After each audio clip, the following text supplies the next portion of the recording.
Hello family, कैसे हैं आप लोग। उम्मीद करती हूँ आप सभी अच्छे होंगे, स्वस्थ होंगे, मस्त होंगे और अपनी अपनी दुनिया में व्यस्त होंगे। तो मैं आप सबकी सोनाली स्वागत करती हूँ आप सबका फिर से एक नए ब्लॉग में। और प्लीज़ ब्लॉग को स्किप मत करना, पूरा वॉच करना। आज ना मैं बहुत स्पेशल चीज़ जो है वो आप लोगों के साथ शेयर करने वाली हूँ। कल हमारे यहाँ जो है वो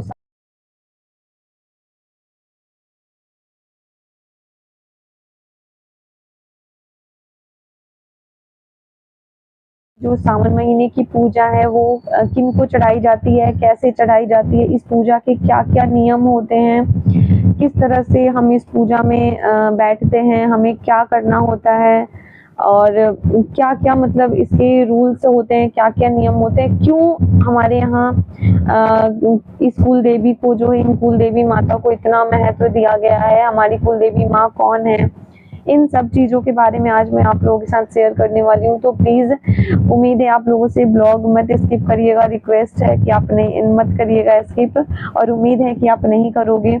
तो प्लीज़ ब्लॉग को पूरा ज़रूर देखना और बताना लास्ट में कि आपको ये ब्लॉग कैसा लगा, हमारे कुल देवी माता के बारे में जान के कैसा लगा। और बहुत कुछ हमारी कुल देवी माता जो है ना वो बहुत हमारे पूर्वजों के टाइम से ही ये पूजा हमारे घर में चलती आ रही है।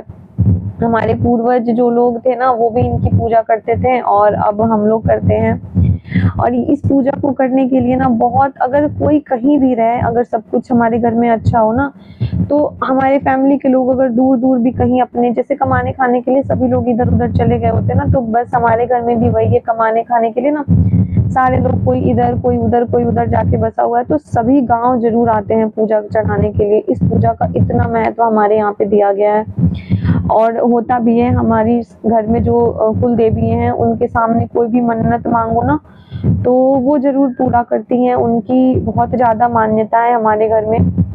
तो कुछ भी हो ना, अगर कोई कहीं भी रहे वो जरूर इस पूजा को चढ़ाने के लिए घर आता है। और इस पूजा के ना बहुत सारे नियम होते हैं। इसमें हमें जो मिट्टी का चूल्हा होता है उस पे ही हम पूजा बना के जो प्रसाद बनता है वो उस मिट्टी के चूल्हे पर ही बनाते हैं माता को चढ़ाने के लिए। और या तो मिट्टी का चूल्हा या फिर ईंटा रख के ना, ईंटा जोड़ के भी, मतलब शुद्ध होना चाहिए सब कुछ।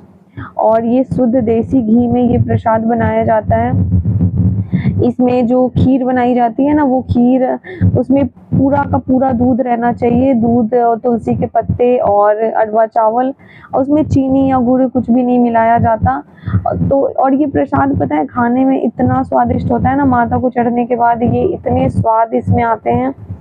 अगर मेरे घर में होता तो मैं आप लोगों को ज़रूर ये प्रॉपर पूरा दिखाती कि कैसे क्या होता है, बट कोई नहीं, आप लोग मैं बता रही हूँ तो सोच समझ सकते हो। और बाकी मेरे पास ना थोड़े बहुत इसके जो जब माता को चढ़ावा चढ़ाया गया था ना, तो थोड़े बहुत मेरे पास वो क्लिप हैं, तो मैं आप लोगों को वो चीज़ ज़रूर दिखाऊंगी कि कैसे हमारे यहाँ माता को चढ़ावा चढ़ाया जाता है और सारी चीज़ें जो है वो कैसे होती है।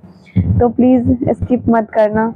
सावन की पुजाई चढ़ती है हमारी कुल देवी माता को, तो बाकी सारे गोतिया लोगों में तो वो पुजाई चढ़ी हुई थी। और हमारे घर पे हालांकि जो हमारी घर की देवी थी ना, उनको हमारे घर की देवी को नहीं चढ़ी थी, बाकी गोतिया वाले सभी लोगों ने ना चढ़ाई थी हमारी कुल देवी को प्रसाद।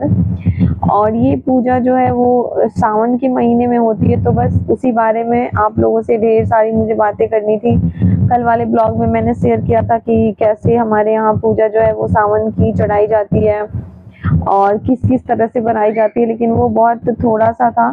तो मैंने सोचा कि चलो जब इतना कुछ बताया आप लोगों को, तो थोड़ा और हमारे घर की देवी माँ के बारे में बताऊँ आप लोगों को। और ये हमारे घर की जो कुल देवी माता है ना, वो सती माता है, सती दाई माँ। ये बहुत पहले से हमारे यहाँ इनकी पूजा हो रही है, हमारे पूर्वज लोग भी इनकी पूजा जो है वो करते आ रहे हैं। तो सती दाई माता की पूजा इसलिए हमारे यहाँ होती है कि जो लोग पहले सती हो जाते थे ना, पहले ऐसा था कि जिनके हस्बैंड डेथ कर जाते थे तो फिर उनके साथ कुछ उनकी जो वाइफ होती थी, उनकी बीवी जो होती थी, उनकी औरत, वो भी उनके साथ सती हो जाती थी। तो हमारे घर पे बस वही वो जो लोग सती हो जाते थे ना, उन्हीं को पूजा चढ़ाई जाती थी।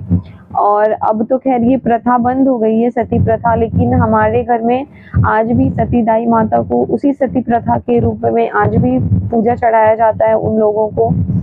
जो उस समय प्रथा के दौरान जब पूजा चढ़ता था ना, तो वो पूजा आज तक चढ़ता है।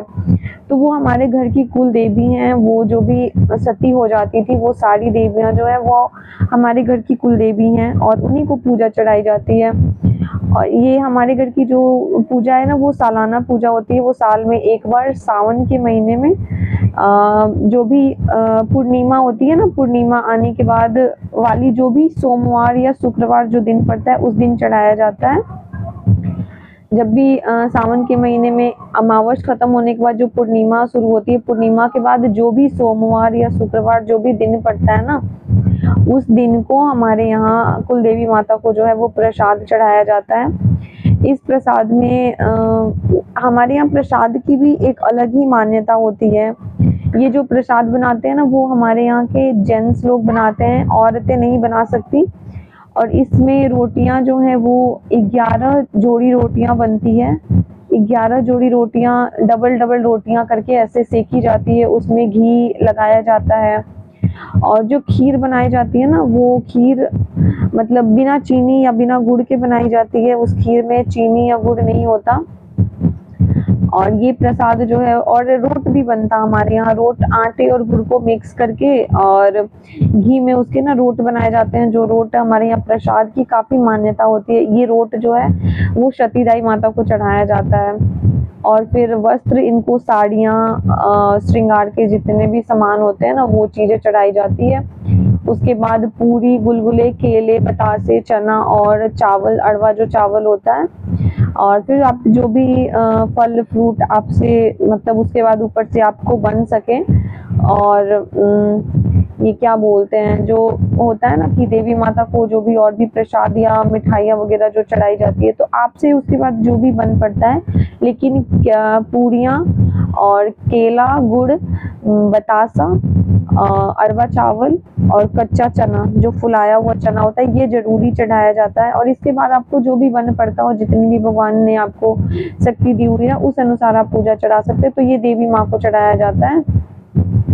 और इसमें बहुत सारे जो वस्त्र होते हैं, जो पीले और लाल रंग की साड़ियाँ की जो है वो काफी मान्यता होती है। यहाँ पे आप पीली या लाल रंग की साड़ियाँ जो है वो वस्त्र के रूप में सतीदाई माता को चढ़ा सकते हैं। और ये जो जब से सती प्रथा चल रही थी ना, तब से ये मान्यता हमारे घर में है। और हमारे पूर्वज लोग सती जो प्रथा चलती थी, तो उसमें जो लोग भी सती हो जाते थे, उनको पूजा चढ़ाने के लिए ये पूजा चढ़ती थी। तो आज तक हमारे यहाँ पूजा ये चढ़ाई जाती है। और इतना अच्छा लगता है ये पूजा चढ़ाना ना, पूरा ऐसा लगता है जैसे छठ पूजा मनाई जा रही हो। काफी घर का माहौल जो है वो शुद्ध हो जाता है। अफसोस था मुझे कि हमारे यहाँ इस बार पूजा नहीं चढ़ा। और क्यों नहीं चढ़ा ये भी मैं आप लोगों को बता रही हूँ रीजन। हमारे घर में हमारे दादाजी का जो है वो देहांत हो गया था। तो जब तक उनके साल नहीं लग जाते ना, हमारे यहाँ कहते हैं साल माथ जब तक नहीं लग जाता, तब तक हम पूजा या फिर छठ पूजा हो या फिर घर में कोई भी बड़ी पूजा हो, वो हम नहीं कर सकते हैं जब साल लग जाएं। जब साल लगने के बाद अगले साल सब कुछ अच्छा रहे सावन के महीने में, तब हम पूजा कर सकते हैं। तो अगर नेक्स्ट सावन में सब कुछ भगवान की कृपा से और दया से अच्छा रहा, तो बिल्कुल ये पूजा हमारे यहाँ चढ़ाई जाएगी। तो अगर मेरे यहाँ खुद के घर में चढ़ाई जाती, तो मैं बहुत अच्छे से आप लोगों को प्रॉपर दिखाती कि कैसे हमारे यहाँ ये पूजा चढ़ाई जाती है। लेकिन अभी तो चचा लोगों ने चढ़ाया था ना, तो फिर भी मेरे पास थोड़े बहुत क्लिप हैं, तो वो मैं बहुत दिखाऊंगी आप लोगों को। प्लीज जरूर से देखना आप लोग कि हमारे घर में जो ये पूजा है वो कैसे चढ़ाई जाती है।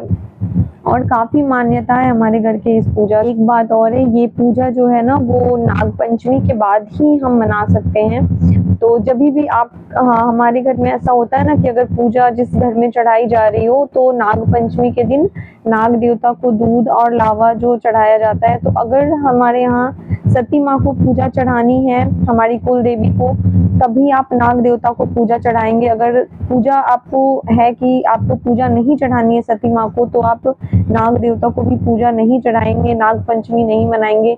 इसी वजह से आज हमारे यहाँ इस बार का जो नाग पंचमी था वो नहीं मनाया गया। नाग पंचमी का भी एक अलग ही महत्व है। इस दिन ना गोबर के जो छोटे छोटे ये होते गोले बना के हर दरवाजे के बाहर 5-5 ऐसे लगा के, उसमें सिंदूर लगा के सारे घर को धो के स्वच्छ करके और तब उसके बाद रात में दूध और लावा चढ़ाया जाता है नाग देवता को। तो इस बार हमारे यहाँ जो सती माँ वाली पूजा है, कुल देवी माँ वाली पूजा, वो नहीं होने वाली थी। तो इसी वजह से नाग देवता की भी पूजा नहीं हुई, नाग पंचमी नहीं मनाई गई। जब भी पूजा चढ़ानी होती है ना कुल देवी माँ को, तभी हम नाग पंचमी मनाते हैं। अगर पूजा नहीं चढ़ती तो हम नाग पंचमी भी नहीं मनाते हैं। तो इसी वजह से इस बार हमने नाग पंचमी भी नहीं मनाया। अगले बार से अगर सब कुछ सही रहा तो जरूर मनाएंगे और आप लोगों के साथ जरूर शेयर करेंगे। कुल देवी माता की जो प्रतिमा है ना, वो हमारे घर में दीवार पे बनाई होती है। इनकी कोई तस्वीर नहीं है। इनकी प्रतिमा हम अभी इसी साल बनाते हैं, जब भी हमें पूजा चढ़ाना होता है ना। और ये पूरे पीले रंग की जो सिंदूर होती है ना, उस वाले सिंदूर से, जो सिंदूर मार्केट में ऐसे मिलते हैं, वैसे छोटे छोटे पुड़िया वाले सिंदूर से हम नहीं इनको बनाते हैं। इनके लिए ना वो सिंदूर जो गट्ठा वाला होता है ना, वो हमें लाना पड़ता है और उनसे हमें इनकी प्रतिमा को जो है वो बनाना पड़ता है। और ये इनकी प्रतिमा दीवार में बनाई जाती है, घर के दीवार में, और ये इसी साल पूजा के समय बनाई जाती है। बीच में आप कभी भी नहीं बना सकते हो। और फिर साल भर हमें पूजा करनी होती है इसी प्रतिमा की। साल भर जैसे सभी देवता की हम पूजा करते हैं ना, सभी भगवान की, तो वैसे पूजा करनी होती है। लेकिन इस समय हमें इनकी प्रतिमा को बना के और फिर इनके पास पूजा चढ़ाया जाता है। और फिर हम पूजा चढ़ाने के बाद माँ से आशीर्वाद मांगते हैं कि माँ, हमारा जो घर है इसमें सुख शांति ऐसे ही बनाए रखना, और कोई भी प्रॉब्लम हो, कोई भी समस्या हो, तो हमें उस समस्या से, उस बाधा से माता बचा के रखना। और माँ हमें बचाती भी हैं, हमें वो बहुत सारे कष्टों से, बहुत सारे दुखों से बचाती हैं। कल के दिन ही मैंने इतना बड़ा एक्सपीरियंस किया ना। कल बाबू जो है वो छत पे था, और कहीं ना कहीं माता का आशीर्वाद बहुत रहता है। नहीं तो खैर, मैं अभी इस बारे में इतना नहीं बताऊंगी। माता की बड़ाई कर रही हूँ, बुराई नहीं कर रही माँ आपकी। और मतलब वो जब हमारे घर में पूजा रहती है ना, तो वो हर बाधा से, हर दुख से, हर संकट से हमें माँ बहुत ज्यादा बचाती हैं। तो आइए बताते हैं कैसे पूजा होती है, क्या होता है। तो ये देखिए, ये है हमारी सती माँ, जिनकी प्रतिमा, जो ये सिंदूर से आपको बनी हुई प्रतिमा दिखाई दे रही है ना, यही हमारी सती माँ है। इन्हीं की पूजा की जाती है, इन्हीं को चढ़ावा चढ़ाया जाता है। और आज के दिन ना पूरा ऐसे पीले वाले सिंदूर से इनकी प्रतिमा इस तरह से बना के और रखी जाती है, और साल भर हम इस प्रतिमा की पूजा करते हैं। और यहाँ पर ये देखो, ये बिना चीनी वाली खीर है, डबल जोड़ी वाली रोटियां हैं जो माता को चढ़ावा चढ़ाया गया है। और यहाँ पर ये रोट है जो ऐसे टुकड़े टुकड़े में है, और कुछ बड़े बड़े रोट हैं जिनको तोड़ा नहीं गया, कुछ खड़े हैं और कुछ टुकड़े टुकड़े में तोड़े गए हैं। फिर साड़ियाँ भी चढ़ाई जाती है, वो अभी यहाँ पर है नहीं, वो लगता है कि उठ के फिर चला गया है। और यहाँ पे ये गुलगुले और पूड़ियाँ हैं जो माता के मंदिर में चढ़ाई गई हैं, देवी माँ के मंदिर में। ये कुल देवी माता को नहीं चढ़ा है, कुल देवी माता को सिर्फ वो प्रसाद चढ़ा है। ये और देवी माता जो है ना, उनको ये प्रसाद चढ़ा है। तो ऐसे ही की जाती है हमारे देवी माँ की पूजा। तो आप लोगों को ब्लॉग अच्छा लगे तो प्लीज लाइक शेयर जरूर करिए।